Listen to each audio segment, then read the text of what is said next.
Welcome to Furman Penipahan Channel.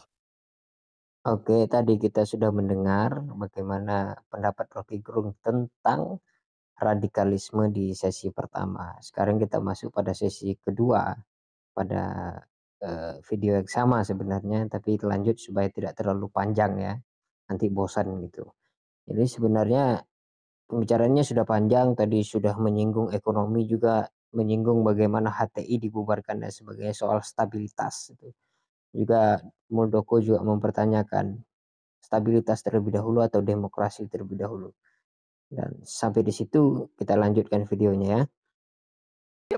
Masalahnya di mana? Yang kedua lagi saya tambahkan, kalau jangan memonopoli yang namanya tafsir.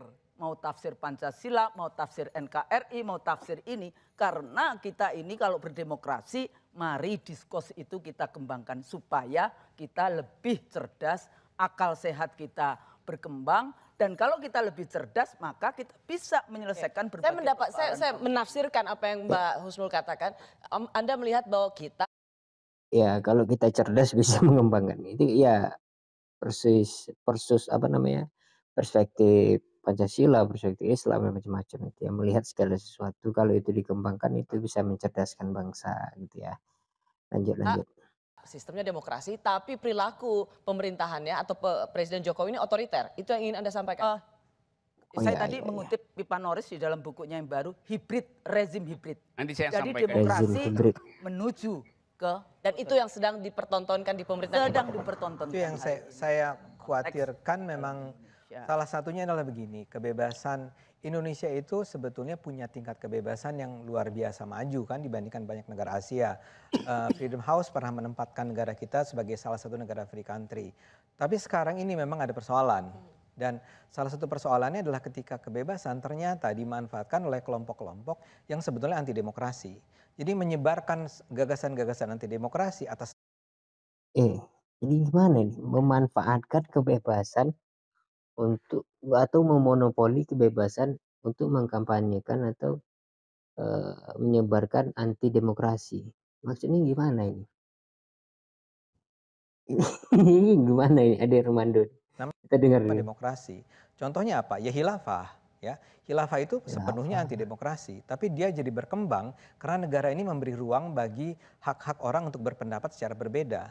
Nah, ini akibatnya sekarang yang terjadi adalah banyak orang mulai tidak lagi percaya pada kebebasan berekspresi karena sudah di free rider banyak. Oleh contohnya ya ini saya khawatir memang kalau orang udah mulai bicara tentang apakah kita sudah siap dengan demokrasi, apakah kita harus memperjuangkan stabilitas, karena itu ujung-ujungnya memang ada potensi ke arah kemudian pemberangusan. Misalnya saja contoh terakhir itu adalah adanya keinginan untuk memasukkan dikembalikannya pasal larangan terhadap penghinaan terhadap presiden ke KUHP. Itu kuat tuh narasi itu di DPR. Itu kan sebetulnya karena argumennya selalu ya selama bertahun-tahun ini ternyata kebebasan itu sudah digunakan untuk menghina presiden atau DPR atau pemerintah. Yang menurut saya boleh dong orang menghina DPR-nya, pemerintahnya, presidennya. Tapi ini menjadi dijustifikasi, kekhawatiran-kekhawatiran semacam ini dijustifikasi karena orang kan bilang tuh lihat tuh di media sosial orang seenaknya saja menyebarkan kebencian, menghina agama lain, sehingga seolah-olah memang kebebasan berekspresi itu berbahaya. Padahal kan sebetulnya tidak begitu. Ya. Saya mau masuk karena begini, bicara soal rada gak nyambung ya.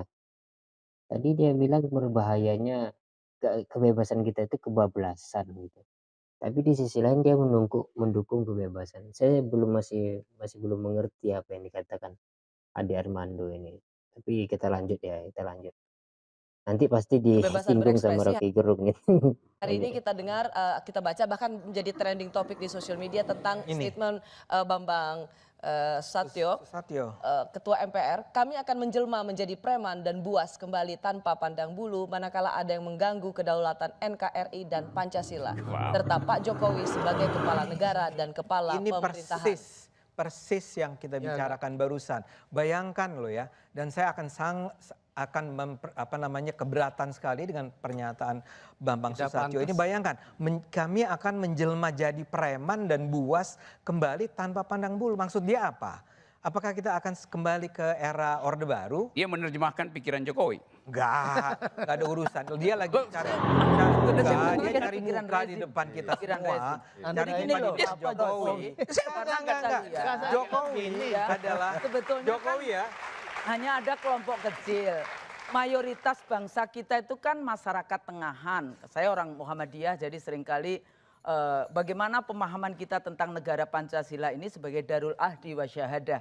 Negara yang kita sebut sebagai negara persaksian Pancasila. Karena Abi Kusno, ketua PP Muhammadiyah waktu itu juga terlibat di dalam tim 9. Oke, langsung tapi pada poinnya, jadi intinya adalah jangan memonopoli yang namanya ya seperti ini kayak gitu ya. Sebetulnya ini kan kelompok kecil, selesaikan sesuai dengan portfolionya. Tapi ini mencerminkan apa mayoritas bangsa menjadi kita itu ini yang pemerintahan Pak Jokowi enggak? Atau ini personal, statement personal? Saya tidak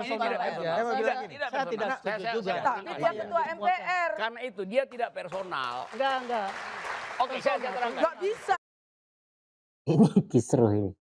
Saya bingung ini mengikuti. Tadi ada Armando menolak ungkapan dari menteri tadi itu, kemudian Rocky Gerung mencela bahwa itu adalah pikiran Jokowi, itu dibantah lagi oleh Ade Armando. Tapi ya kita dengarkan ini, apakah ungkapan itu personal atau by design berdasarkan pikiran pemerintah ini, kata Rocky Gerung. Saya terangkan ya, posisi dari Bambang Susatyo adalah ketua MPR. Apa yang personal di situ? Nggak bisa dia. Oke, kedua, you nggak usah terangkan pada saya tuh. Saya tunggu kalimat ini dibatalkan oleh Jokowi. Udah dibatalin apa belum? Ya enggak ada hubungannya dong. Nggak ada hubungan. Masa semuanya Presiden membatalkan pernyataan ketua MPR. Dalam Ketua keadaan DPR. bernegara. Nah, kita harus Gini, ada ya. kasih juga. saya kasih contoh. Kepala negara punya hak kasih public address dengan menyindir bos. Itu kalimat yang berbahaya bagi demokrasi. Saya mau sebut satu hal. Artinya dia setuju dengan kalimat itu. Enggak, saya mau sebut satu hal. Kenapa saya katakan ini bukan sikapnya Pak Jokowi. Ketika Lalu DPR, sikap siapa? ketika DPR menyatakan, Bambang. sebentar. Sikap Bambang sebagai ketika apa? DPR menyatakan bahwa majelis lah. akan Bentar, sebentar, kita dengarkan Ade Armando dulu. Ketua MPR yang ngomong. Rok, dengar dulu. Ketika Jadi logika Rocky Gerung itu, jadi setiap statement dari pemerintah itu pasti ada hubungannya dengan kepala tertinggi pemerintah itu ya presiden. Jadi kalau presiden tidak memberi kritikan atau tidak memberi statement yang berbeda untuk menolak statement tersebut, artinya Jokowi setuju dengan statement itu. Tapi Ade Armando menolak, itu kita dengar Ade Armando. ya, ketika DPR mengatakan akan MPR. ada penghidupan, enggak DPR. Ketika DPR mengatakan bahwa akan ada dihidupkan kembali pasal penghinaan terhadap presiden, salah satu orang yang bilang bahwa saya nggak setuju dengan itu adalah Pak Jokowi. Oke. Ya, Kenapa nggak konsekuen dengan ini? Nggak usah dong. Kenapa? Kan Kenapa dia harus membantah? Nggak ada urusan. Nggak ada urusan. Dia mesti bantah itu. Ya, ini memang Jadi persoalannya teks Bambang sosial. Susatyo. Tapi kan itu jadi social text bangsa ini mesti dibatalkan. Oh iya. Jadi kalau Jokowi sudah mengatakan dia tidak setuju dengan undang-undang menghina presiden, ya memang logikanya seharusnya dia membatalkan itu. Presiden saja tidak otoriter, kenapa anak buahnya otoriter? Oh, semena-mena sekali itu artinya kan. Itu yang diinginkan Rocky Gerung itu begitu gitu. Tapi Ade Armando tidak ya. Oke. Masih seimbang lah debatnya ini. Oleh Ya udah presiden. Bambang Susatyo yang Anda kritik. Tidak mungkin juga lah. Saya minta Jokowi, Kok Anda yang minta Jokowi itu saya minta dia kepala negara untuk batalkan itu. Ya udah Karena warga negara. Tapi gini loh, Bu Rocky, misalnya pertanyaan gampangnya gini. Kadang orang terpancing dengan kata-kata Rocky Gerung. Misalnya kayak dia bilang, saya minta bahwa Pak Presiden itu membatalkan ucapan itu.